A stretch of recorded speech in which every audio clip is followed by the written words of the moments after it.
Today we'll be discussing the concept of humanism, the term generally applied to the overreaching social and intellectual philosophies of the Renaissance era, in which the beauty of the individual was elevated to preeminence.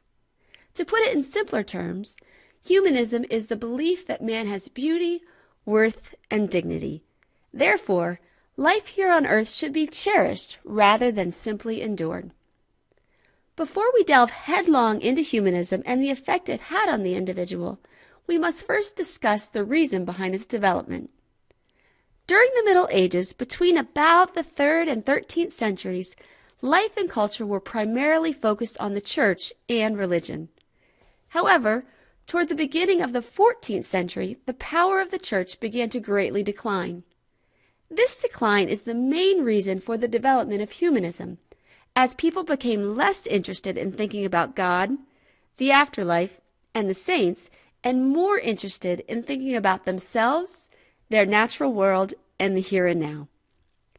Many historians believe there were two main causes of this decline, the first being the bubonic plague, which ravaged Europe and killed over half of many countries' populations. As the plague devastated and destroyed, the church was helpless to stop it. People prayed, people filled cathedrals, yet loved ones continued to die.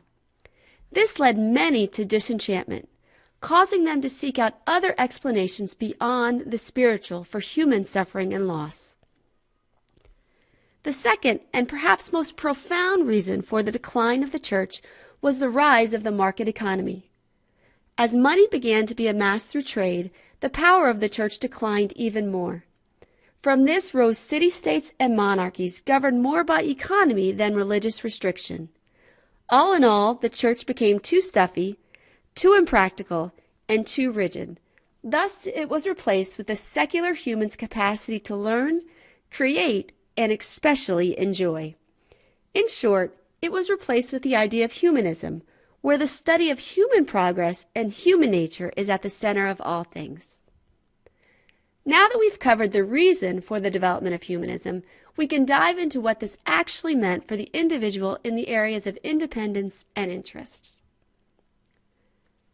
First, humanism radically changed the idea of individual independence. Prior to the 14th century, much of Europe, and especially Northern Europe, practiced the feudal system in which wealth was based on land ownership. Generally speaking, under this system, people were seen as part of a collective whole to keep feudal society and the manor system intact.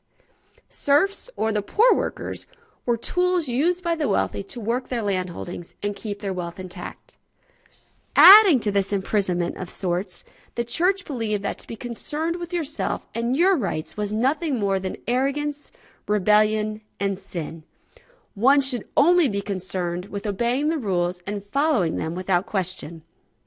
However, as we mentioned earlier, thanks to the plague and the rise of trade, the power of the church and feudalism shrank, and the importance of the individual grew.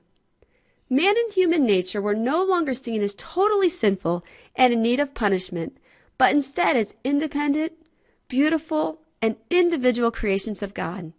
This is particularly seen in the writings of Petrarch, the father of humanism, in which he states, "Sameness is the mother of disgust, variety the cure." Or in other words, go on and express yourself. These ideals were further expressed in the famous speech, The Dignity of Man, in which the renowned orator Marandolus states, "You with no limit or no bound may choose for yourself." Again, he's saying, you're an individual, you're an independent, you're free. This brings us to how humanism changed not only the idea of individual freedom, but also how humanism changed the interest of the individual. Remember, up to this point, anything not centered around the church was considered sinful. Man and earth were wicked, and only heaven and the afterlife were worthy to encompass human thought. Humanism turned this idea completely on its head, as scholars, artists, and writers began centering their works on man and his experience while here on earth, rather than in the afterlife. Instead of spending their time and efforts on penance and self-denial, Humanists resurrected the ideals of the ancient Greeks, who placed the study and progress of human nature at the center of their interests. This is plainly seen in the writings of Dante's Divine Comedy, as he explains his individual journey to God, rather than a journey to God through the church.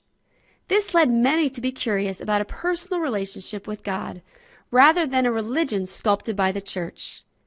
Interest in the human rather than the afterlife is also seen in the famous work The Decameron by Giovanni Boccaccio.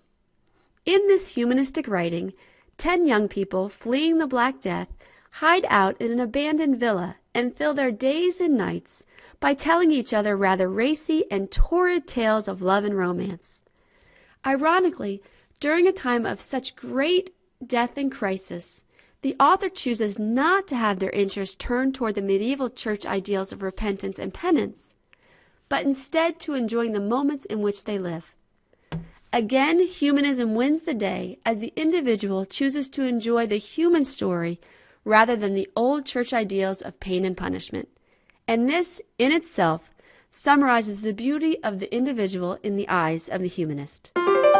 And now to completely summarize humanism. It is the term generally applied to the overreaching social and intellectual philosophies of the Renaissance era. Humanism, or the ideal that man has beauty, worth, and dignity, developed as the church declined. This decline mainly occurred for 2 reasons. Number 1, the carnage of the Black Death and the church's inability to explain or stop the suffering led many to look for answers outside the church walls. And number 2, the rise of the market economy, which replaced feudalism and freed the individual from serfdom, allowed them to make money, grow, and think on their own. Amidst this backdrop, humanism changed the thoughts of the day in the areas of individual independence and individual interests. As for individual independence, in the eyes of the humanists, people were no longer seen as tools for the wealthy or objects of God's wrath, but instead as individuals created by God with their own unique gifts and talents. Variety, differences, and creativity were embraced rather than shunned. Also, in the areas of individual interest, humanistic thoughts were turned to the here and now, while the capacity of man to live and enjoy was celebrated. It reintroduced to humanity the Greek ideal that life on earth should truly be lived rather than simply endured, and that man, not the church, is at the center of all things. Curiosity was cultivated rather than squelched, and life on earth was seen as something to be cherished rather than simply suffered through.